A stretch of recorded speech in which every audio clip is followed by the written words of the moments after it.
Thank you very much.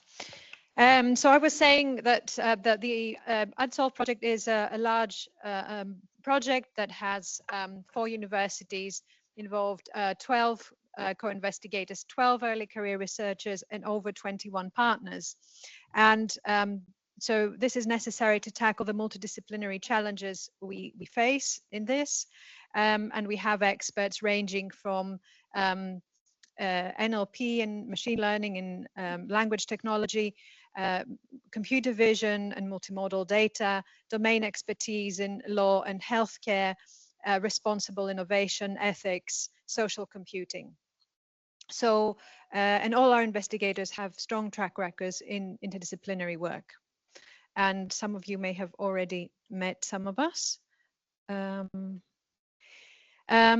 So our set of partners is equally diverse and multidisciplinary. So we have both large conglomerates involved, so companies such as Microsoft, Accenture, Bloomberg, Canon Medical, and we also have legal companies such as Mishcon Dareya. We have NHS trusts, and we're getting more and more collaborators within the legal domain. And we so the way the work is structured within the project is we have 3 main use cases.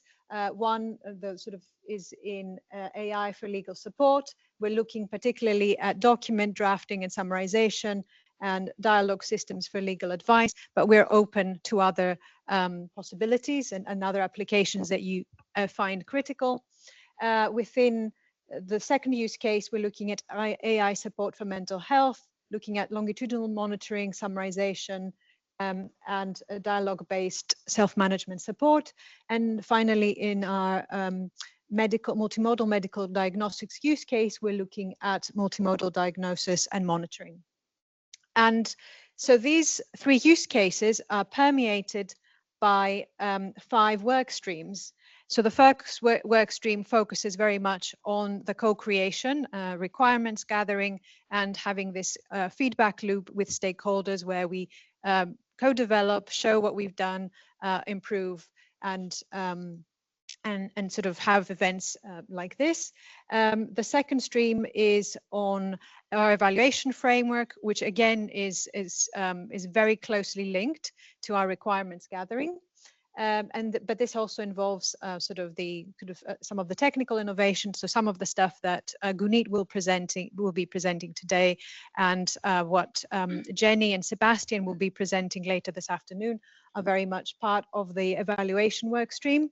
And then the work streams 3, 4, and 5 are more focused on the technical innovation, on things like temporal reasoning, situational awareness, privacy preservation, and multimodal integration.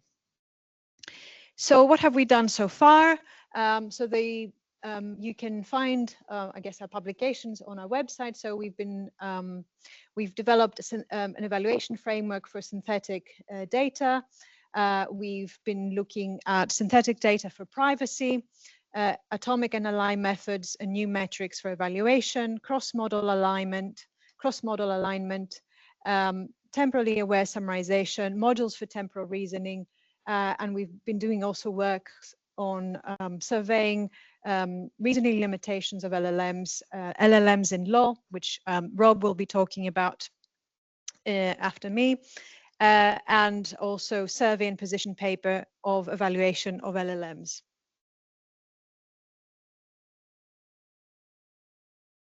Tuned is on sort of transparent, reference-free evaluation, explainability of LLMs, personalized generation and monitoring, including in dialogue systems, and also working with multimodal data sets in sort of the healthcare domain.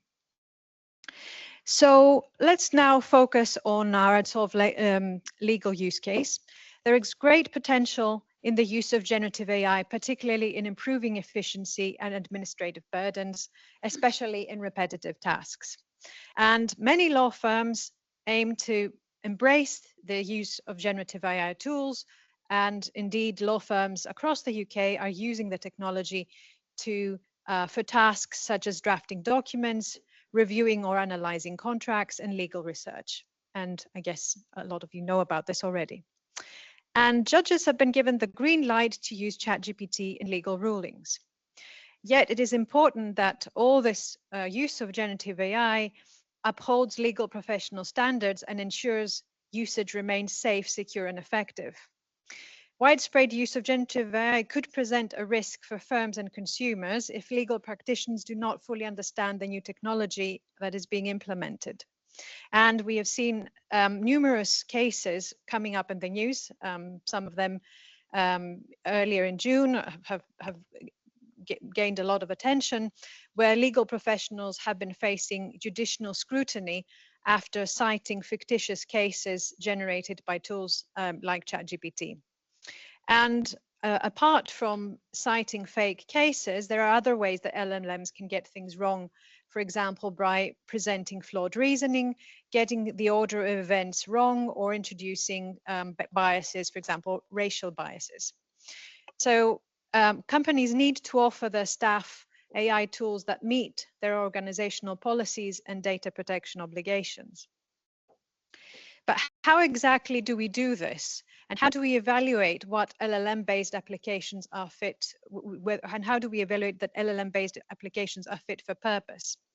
So we don't fully know at the moment what LLM applications could be useful for exactly in the legal sector. We don't have a full picture of the concerns and risks specific to the legal uses of LLMs. There isn't currently a usable framework to evaluate proposed applications, and there isn't a successful proof of concept to show that engagement with the above issues can support responsible development of AI systems for the legal sector. So with all of this in mind, we are trying to basically make progress in this respect. So what we've been doing, we've conducted a rapid literature review on LLM research for legal use cases that Professor Proctor will be telling you about. We've been developing a reasoning benchmark to formalize different types of reasoning and assess efficacy on the two main types of reasoning involved involved in an underlying legal reasoning, so namely deduction and abduction. And Mahmoud will present more detail on this. We've been developing methods to improve LLM reasoning, mainly deduction. Again, this will be in Mahmoud's presentation. And we have also been disentangling challenges in legal reasoning and been working towards developing transparent reference-free evaluation based on reasoning. And this will be discussed by Gunit. So where is this all leading, and what can you hope to gain from this project? So we aim to offer evaluation of the quality of LLM generated outputs that is fit for purpose. And how do we want to do this? We'll do this by considering requirements of individual use cases and also identifying suitable quantitative evaluation that combines the best of benchmarks and reference-free evaluation. And we also aim to provide technical solutions in mitigating reasoning failure, lack of temporal awareness, and privacy leaks, all of which permeate a broad range of tasks in the legal domain.